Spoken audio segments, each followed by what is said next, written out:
경북 세계 물포럼 조직위 직원 30명이 오늘 대구 엑스코와 경주 하이코에 분산 배치돼 막바지 점검에 들어갔습니다. 지난해 9월 대구 문화방송이 단독 보도한 생후 22개월 남아 사망 사건과 관련해 경찰이 의사 2명을 과실치사 혐의로 형사 입건했습니다. 갈수록 심화되는 취업난을 뚫기 위한 전문 직업인 양성학과가 늘면서 제복 입은 대학생도 많이 늘어나고 있습니다. 경상북도에서도 부동산 중개 보수를 반값으로 내리지만 중소도시에는 혜택이 거의 없을 것으로 보여 보완이 필요합니다. 여러분 안녕하십니까? 대구 경북 소식 전해드립니다. 지난해 9월 생후 22개월 된 남자아이가 구미의 한 종합병원에서 치료를 받다가 숨진 사건을 단독 보도해드렸는데 경찰이 의사 2명을 업무상 과실치사 혐의로 형사 입건했습니다. 의료 과실이 있다고 판단한 건데 해당 병원이 의무 기록지를 조작했다는 의혹까지 일고 있습니다. 한태현 기자가 보도합니다. 지난해 5월 구미의 한 종합병원에서 구토 증세로 치료를 받다 숨진 22개월 된 박진우 군의 간호 기록지입니다.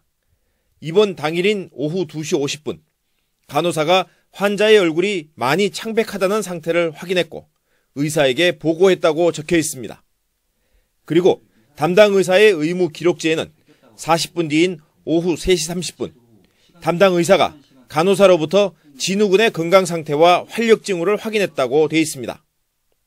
하지만 병원 복도 폐쇄회로 화면에는 오후 4시 가까이 돼서야 간호사의 모습이 보입니다. 수기 기록이라면 충분히 조작이 가능합니다. 만약에 발급 절차가 오래 걸리고 까다롭다면 조작했을 가능성이 더 높을 것이고요. 본인들의 잘못을 가지기 위해서 조작을 했을 거라고 생각해보겠습니다. 담당 의사의 진료도 적절했는지 논란이 일고 있습니다. 입원실 복도에 박군이 입원한 지 4시간 만에 레지던트 의사의 모습이 처음 찍힙니다. 이후 40분 뒤인 4시 40분 병원 복도는 급한 상황인지 뛰어다니는 의료진으로 야단법석입니다. 또 입원 전에 찍은 엑스레이 소견에서 신비대 증상이 있었는데도 소아에게 배뇨 없이 수액을 급속히 과다하게 투여하고 심초음파 검사를 위해 수면 진정제를 투여한 것에 대해서도 적절한 치료를 했는지 논란이 일고 있습니다. 심 부전이 악화된 상태에서 환자가 여러 가지 증상이나 징후들을 보이는데 그거를 간호사나 담당 의사들이 확인을 하고 이상이 있으면 검사를 해서 다른 방역 말고 다른 문제가 있지 않을까 하는 의심을 품고 치료를 했어야 되는데 그런 과정이 소홀했고요. 박군의 부모는 박군이 배가 아파 입원한 지 5시간 만에 싸늘한 죽음으로 발견된 것은 의료진의 명백한 실수 때문이라며 강하게 주장합니다. 저희는 분노하고 있습니다. 아들을 잃어서 슬픔보다는 분노하고 있습니다. 이해 못할 처방, 이해 못할 상식에 벗어나는 치료, 법에 호소합니다. 꼭 밝혀주십시오. 이에 대해 병원 측은 취재진의 취재 요청에는 일체 응하지 않고 있습니다. 한편 진우 군 사망 사건을 수사한 경찰은 해당 병원 의사 2명을 업무상 과실치사 혐의로 입건하고 사건을 검찰로 넘겼습니다. MBC 뉴스 한태현입니다.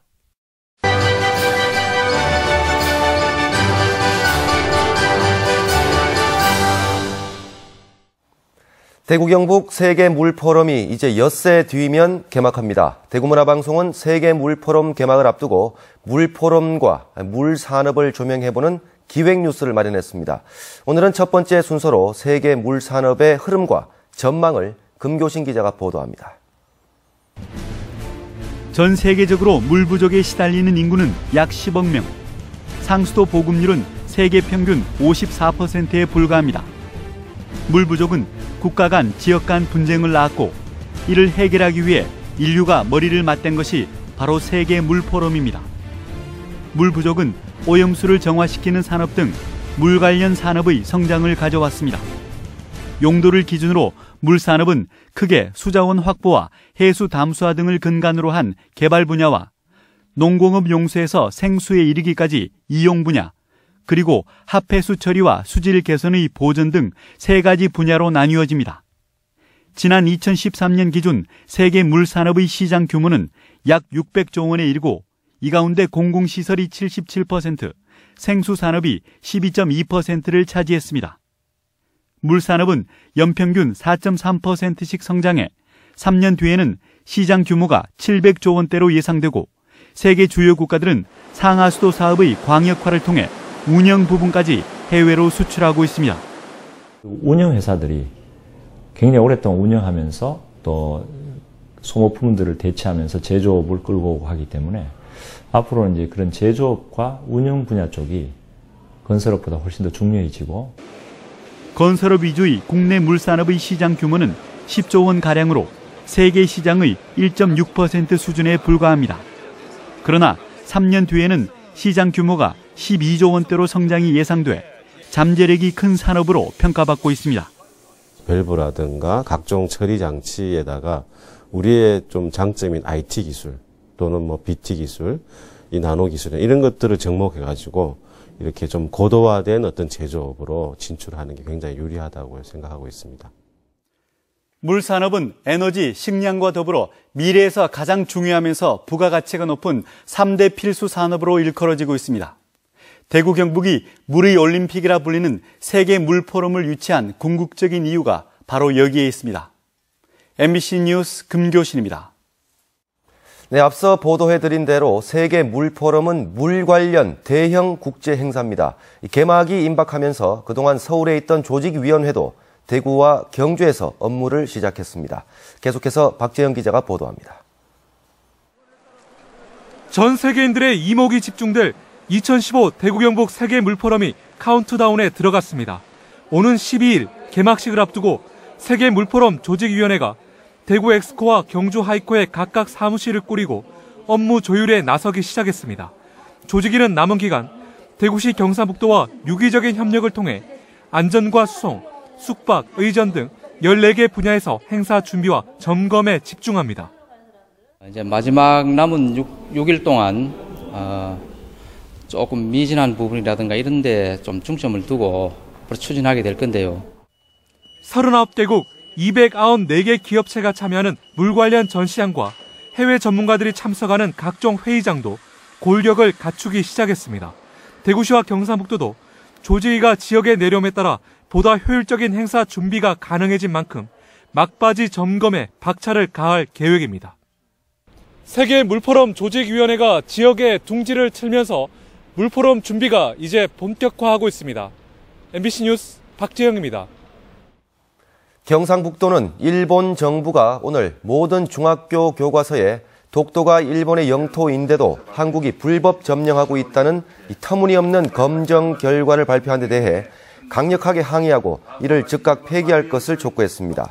경상북도는 논평을 통해 잘못된 역사를 가르치고 침략을 정당화하는 일본 정부의 비교육적 행위에 유감을 표하고 독도 영토 주권에 대한 일본의 어떠한 주장도 결코 용납하지 않고 당당하게 맞설 것이라고 강조했습니다. 영호남 화합과 상생 발전을 위한 대구 광주 달빛 동맹 민관 협력 추진 조례안 제정이 가시화되고 있습니다. 지난달 이 조례안을 입법 예고한 대구시는 이달 9일까지 이의 제기가 없으면 다음 달 1일 열리는 제233회 대구시의회 임시회에 상정할 계획입니다.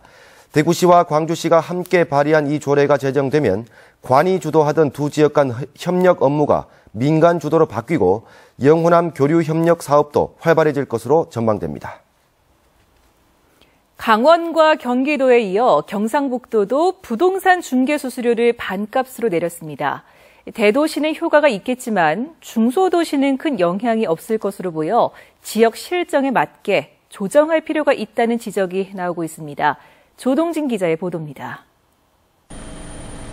경상북도 주택의 중개 보수 등에 관한 조례가 4월 6일자로 공포 시행됨에 따라 이른바 부동산 중개 반값 수수료가 시작됐습니다. 6억 원 미만의 매매나 임대차 수수료는 현행대로 유지되지만 6억 원 이상의 경우 반값 수수료가 시행됩니다. 매매가 6억 원 이상 9억 원 미만은 종전 0.9% 이내에서 0.5% 이내로 낮아졌고 9억 원 이상은 0.9% 이내로 상향 조정됐습니다. 임대차는 3억 원에서 6억 원 미만은 0.8% 이내에서 0.4% 이내로 낮아지고 6억 원 이상은 0.8%로 조정됐습니다. 이번 개정으로 대도시 지역 아파트 거래는 반값 인하 효과가 상당히 큰 것이 사실이지만 지방 중소도시는 효과가 적을 것으로 보입니다. 경북 북부 지역의 경우 6억 원 이상 거래되는 아파트가 사실상 없기 때문입니다. 지방 중소도시의 주택이나 아파트 같은 경우에는 거래가액이 6억 넘어가는 게 없기 때문에 별로 파장이 없고요. 단지 이제 원룸 전체 매매, 통건물 매매할 경우에 그건 조금 영향이 있습니다. 6억이 넘어가니까. 따라서 아파트 거래 가격이 낮은 지역도 혜택이 돌아갈 수 있도록 지역 실정에 맞는 세부적인 조정이 필요합니다. 세분화되어 가지고 지방과 이제 대도시의 차이점 그런 데 대해서 맞출 필요성은 있다고 느끼고 있습니다. 그건 소비자들한테도 좋은 일일 겁니다. 이번 개정은 중개 보수 체계의 불합리한 점을 개선한 것이지만 지역별 격차와 실정을 반영하지 못하고 있어 아쉬움으로 남습니다. MBC 뉴스 조동진입니다. 전세를 월세로 전환하는 전월세 전환율이 경북의 경우 지난 2월 11%로 전국 평균 7.7%를 크게 웃돌아 전국에서 가장 높았고 월세 비율도 전세에 비해 많이 높은 것으로 나타났습니다. 전월세 전환율은 서울이 가장 낮은 6.8%, 대구는 8.7%로 나타났습니다. 한국감정원은 앞으로는 전월세 전환율이 하락세로 돌아설 것으로 전망했는데 단독주택이 9.2%, 연립 다가구 8.2%, 아파트 6% 순이었습니다. 밤 시간대 범죄에 가장 취약한 곳이 편의점인데요. 최근 발로 신고하는 풋 SOS 시스템이 범인 검거에 큰 몫을 하고 있습니다. 양관희 기자가 보도합니다. 편의점에 흉기를 든 한 남성이 점원을 위협합니다. 점원은 돈을 내주는 척하면서 바닥에 뭔가를 꺼내더니 발로 밟습니다. 1분이 채 지나지 않아서 경찰 2명이 편의점으로 출동해 범인을 바로 제압합니다. 또 다른 편의점에도 강도가 침입했지만 30여 분 만에 경찰에 붙잡혔습니다. 역시 발로 신고하는 풋 SOS 시스템 덕분이었습니다. 편의점에서 강도 사건이 발생해 풋 SOS 시스템이 작동하면 인근 지역을 순찰하던 경찰이 바로 출동합니다. 기본적으로 그 신고의 편의성, 범인 몰래 신고할 수 있는 편리성과 그리고 오작동을 줄일 수 있는 오작동률이 전혀 제로합니다. 그래서 있고. 이 시스템은 기존 전화기 방식이 오작동이 많고 범인이 눈치챌 수 있다는 단점이 있어 개선된 것입니다. MBC 뉴스 양관입니다. 요즘 대학 캠퍼스에 제복 바람이 불고 있습니다. 학과 특성에 맞게 학생들이 제복을 맞춰 입는 건데 마음가짐부터 해서 여러모로 도움이 된다고 합니다. 조재한 기자가 취재했습니다. 최신형 항공기에서 실제 승무원과 같은 유니폼을 입고 비상 상황 발생에 대비한 승무원 수업을 하고 있습니다. 호텔리어를 꿈꾸는 학생들은 활동에 편한 정장 제복을 맞춰 입고 실습을 합니다. 평상복을 입을 때는 편한 옷이니까 좀 느슨하게 행동하는 게 있는데 유니폼을 입을 때는 아무래도 치마다 보니까 좀 더 몸가짐을 좀 바르게 하게 되고 실제 승무원이 된 것과 같은 마음가짐으로 수업에 잘 임할 수 있어서 좋습니다. 그래서 저희 학과나 계열에 대한 자부심을 많이 가질 수 있다고 생각합니다. 제복은 수업 때뿐 아니라 등하교 때도 착용해 캠퍼스 곳곳에서 제복 입은 대학생들이 눈에 띕니다. 남들의 시선 때문에 하지 못할 행동이 많지만 그래도 학교 안에서는 저희 같은 옷을 입고 있고 더욱 동질감도 느끼고 수업에 집중을 하면서 미래 직업에 대한 준비를 하기 때문에 좋은 것 같습니다. 대학 특성화 차원에서 입기 시작한 제복이 학업 성취도에도 긍정적인 평가를 받으면서 호텔 경영과 관광, 경호 등 다양한 학과로 확산되고 있습니다. 직업에 대한 책임감을 실천하고 습관화하기 위해서 결과적으로 취업률도 높이는 그런 결과를 가지고 오는 것 같습니다. 안녕하십니까. 갈수록 심화되는 취업난을 뚫기 위한 전문 직업인 양성학과가 늘면서 제복 입은 대학생도 그만큼 늘어나고 있습니다. MBC 뉴스 조지안입니다. 월성 원자력 본부는 오늘 새벽 3시 46분쯤 시험 출력 운전 중이던 신월성 2호기의 터빈 발전기가 멈춰 발전을 중지했고 원자로 출력을 낮춰서 운전하고 있으며 원인이 확인되면 곧바로 발전을 재개한다고 밝혔습니다. 100메가와트급 한국형 표준 원전인 신월성 2호기는 지난해 11월 원자력안전위원회로부터 운영 허가를 받았고 오는 7월 말 상업 운전을 앞두고 있습니다. 경북 최대 규모의 오토 캠핑장인 청송 사과 테마파크 캠핑장이 본격적인 운영에 들어갑니다. 주황산 국립공원으로 가는 청송읍 송생하천변에 위치한 캠핑장은 캠핑 차량 150대를 수용할 수 있고 잔디 광장과 샤워 시설 등을 갖추고 있습니다. 주말마다 캠핑장 내에서 전통 등불 만들기 등 다양한 체험 프로그램이 열리고 인근 객주문학관과 청송 백자 전시관 등 각종 전시관도 무료로 관람할 수 있습니다.